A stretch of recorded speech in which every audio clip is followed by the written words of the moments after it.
Our support race on today's program is round one of the Ford Motorsport Slick 50 Australian Formula Ford Championship, and Adam Macro starts from pole alongside Craig Zerner. Row 2 is Aaron McNally and Greg Ritter. Out of row 3, Christian Jones and Dougal McDougall, Dean Lindstrom and Steve Owen out of row 4. We go back to row 5, it's Tim Lay and Michael Simpson. Then back to positions 11 and 12, Ty Hanger and Chris Dell. Out of 13, Robert Miller with Christian Murchison alongside him. Ashley Seward and Luke Yilden start out of 15 and 16. Back to 17, it's Will Power alongside Kerry Wade. Sam Oliver out of 19 and Nicky Harrington, the top 20 of 46 cars. Can you believe it, Mark? It's unbelievable. And the top 20 are separated by a mere second. We are away. The first race of the Australian Formula Ford Championship for 98, and it's Craig Zerner who got away to a brilliant start. Big pack of Formula Ford squeezing through turn 1. Shell MasterCard turn. There's usually a bit of hijinks here, but looks like they've gone through reasonably cleanly. That's what's the field as they pour out of here through this very twisty part of the circuit up toward Repco Corner, through the Primus curve and along this back straight for the first time. Well, this is a terrific start for the Queenslander Craig Zerner, because he has made a change, one of the major changes in this category this year. He's changed from Van Diemen to Spectrum, the Australian-built Spectrum chassis, and he's got away to a terrific start. Our pole sitter Adam Macro is a little bit further back. They head up the back straight for the first time. We welcome to commentary Marcus Ambrose, who will head overseas soon to compete in Formula Ford in Europe. And Marcus, looks like the Formula Ford season just as hot in the opening round. Yeah, this first race is very competitive. The times are very close, very similar to last year's time, so it should be a very good championship for the guys this year. Well, you started from pole here last year. You know how to get around this track quickly. Yeah, that's right. Didn't quite work out to 2 race wins, but we won't talk about that. Craig Zerner's being hassled big time at the moment. So onto the pit straight, the newly named Brock Straight, comes this big howling pack of Formula Fords. Zerner in control, but he's got plenty of heat as they head across the start-finish line, the first of 8 laps, and coming out of the draft, having a big run down the inside. It's car 8, Adam Macro, our pole position man. He's got him under brakes. Beautiful move. Good work there by Adam Macro. Zerner back into second now. Then we pick up McNally further back, Ritter, Owen, Simpson and Christian Jones sitting back there in 8th position. Hanger and Lindstrom, that's your top 10 of 46 cars. So Adam Macro, sensation last year, the 19-year-old rookie. He's already won 2 Australian karting titles, more than 10 state titles in karts. He really put on a great turn of speed last year, and he's carrying that form through to 1998. Look at this big challenge as they come up over Holden Hill once again. Zerner in the draft. Fantastic battle as they swing over the top of the hill once again. Not going to be able to make any move there. Macro defending as they brake hard for XR6 corner. Looks like Aaron McNally coming up nice and close. In fact, we've got a whole bunch coming up nice and close. It looks like Dougal McDougall in the McGale chassis. He's coming up in the blue car. You can see further back there. This is fantastic racing. This is shaping up like the race we had at the Primus 1000. Greg Ritter in 4th place. He has a new car this year, a Van Diemen 98 chassis. He's actually in 5th at the moment. He has a similar deal that I had last year with Valvoline and Bob Chain T-Mart support with a new car. I tip him for a very strong race finish. Marcus, interesting, we've got the 2 Australian builders. We've got a challenge on here. Here comes McDougall on the inside, hassling big time Aaron McNally. So it's very good in the top 5. Talking about the 2 front runners, they're running the all-Australian built Spectrum chassis. Mike Borland produces these machines. Very strong. Looks good for this year. Absolutely. The Spectrums are very strong, and he's an accident here. A replay of an earlier incident, XR8 corner. Oof, yeah, bit of contact there.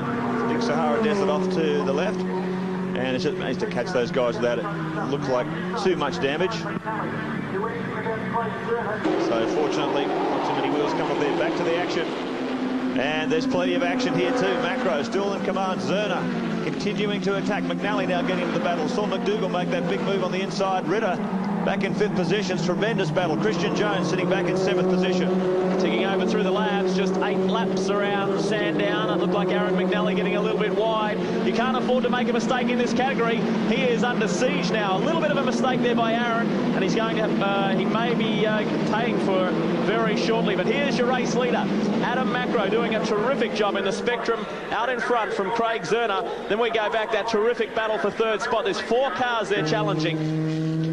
It's interesting, Marcus Ambrose, look at the performance of the Australian Spectrum. I know Formula Ford around the world virtually now has switched over to the Z-Tech engine, the 1.8 litre engine, and the interesting thing about the Australian car, it's still being designed specifically for the older 1.6. Is that some sort of advantage in terms of... Absolutely. I think the new Spectrum is built for the class. It's built for the Australian circuits. And Michael Boland, the designer, has done a very good job. The cars look very good, very smooth.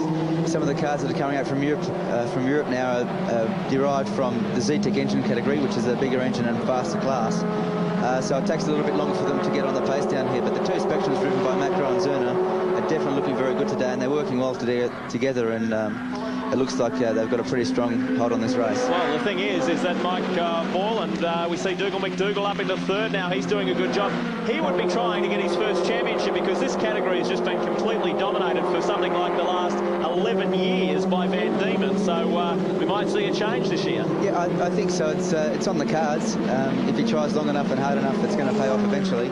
He's got very good drivers this year. Macro and Zerner were very strong in the championship last year.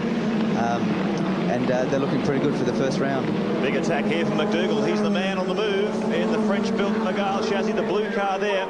He's really been making a storming run, and he's right up behind Zerner as they come across the start-finish line once again. Look at this. He's going to look for a run down the inside. Now he switches to the outside. Zerner runs him over near the white line. Big attack under brakes, and he's got him too. Wow. Great work there in the yellow Quench Magale chassis. Dougal McDougall is in fact the... Marcus, is he still the Australian importer for these chassis? I believe so. They haven't bought any this year, and they've been doing a lot of development work on the older cars.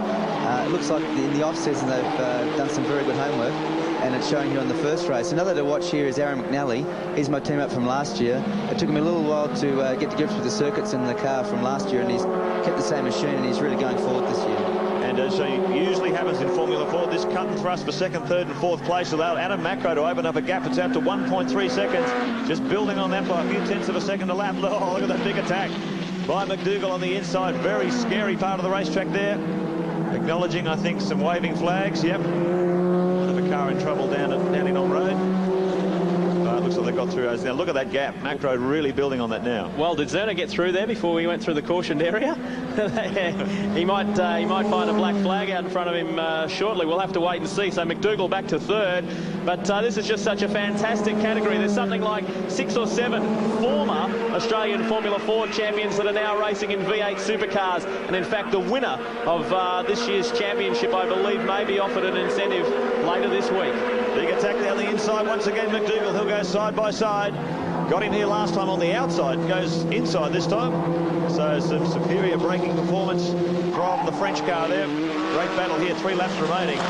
So the order still Macro. He's pumped that out to 2 seconds now, the lead.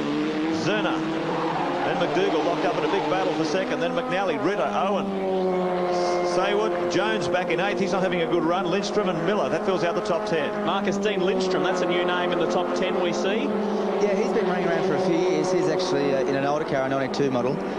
He does a very good job with the limited resources that he has. His dad comes out and gives him a hand and so forth. Have a look at this three-way battle. McNally got on the inside of Zerner that time. He might have had a better run out of Remco corner onto that long back straight. He's certainly taken advantage of it too. So Zerner moves back another position.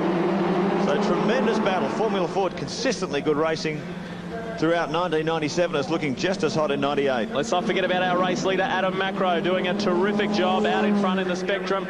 There he is. You can see he's increased that lead quite considerably. And in this category of racing, it's very, very close. As you can see, the next 5 placings there, they're nose to tail. But Macro is clearing out. Our pole sitter.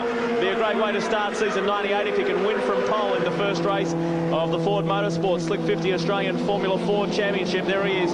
He's doing a terrific job. He certainly is. Down to 2.7 seconds. Now getting up to a 3-second gap over the field. He's really split this field up. He's attacking this circuit and doing it very, very smoothly.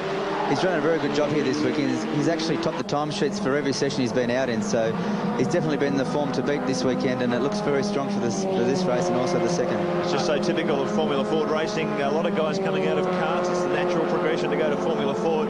Macro, a multiple karting champion. Of course, a second-generation racer. His dad, Peter, was a very strong competitor in Australian Formula 3 many years ago. Look at this. They fan out 4 wide. Big attack down the inside by Zerner. McDougall gives him racing room, but boy, that was close. Aaron McNally has gone off. He rejoins the circuit. Whoa, boy.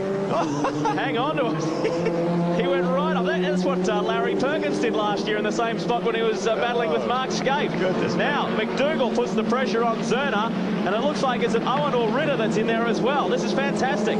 This is absolutely serious stuff, isn't it? Nose box under each one's gearbox. They're hooked up like a train. 1, 2, 3, 4, 5. Macro still building that lead. He'll probably be over 3 seconds this time around. 1 lap remaining of Sandown International. We'll check this gap on the timing monitor, but look at this gaggle of cars. They split up once again, 3, 4 wide, as they look for the ideal line into Shell Mastercard turn.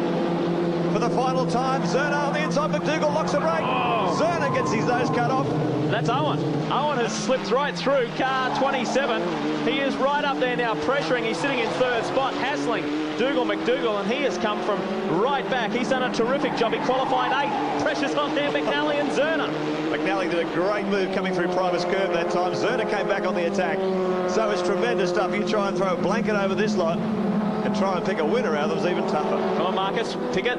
Who's for 2nd or 3rd? I think Dougal can hold on from here. If he can defend down this front straight, he can probably save it for the rest. Well, he and Steve Owen have cleared out a little bit there. That's 2nd and 3rd on screen right now. The blue car sitting in 2nd spot. McDougall in the French Miguel chassis. Then we go back to Steve Owen. Aaron McNally in 4th. There's a move there. Greg Ritter on Craig Zerner. So Ritter's come up into the top 5. Look at Macro. He's really opened it up. 4 seconds the lead now. He's got this shot to bits if he brings it home. But look at this battle for 2nd. McDougall, he really has set it alight. A real charging run. He's up to 2nd position. He'll be happy with that if he can bring it home. Good work. He qualified 6th, but here's our race leader and will be our race winner. Well done to 19-year-old Adam Macro. He finished 8th in last year's championship, and he starts this year's season with a win. Very positive, and congratulations. Look at McDougall. He's wrapped.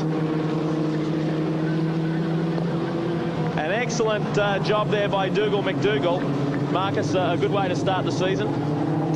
Dougal's been running for a few years now, so it's really good to see him have a strong start at the championship. I'm not sure whether he's going to do the full year, but it's going to be pretty tough to beat these Spectrums this year, I would imagine. Well, we thank you for joining us, Marcus, and we know you head off to the UK in 8 days' time to chase fame and fortune in Europe, and our best of luck from the whole Channel 10 team. Yeah, thanks very much, guys.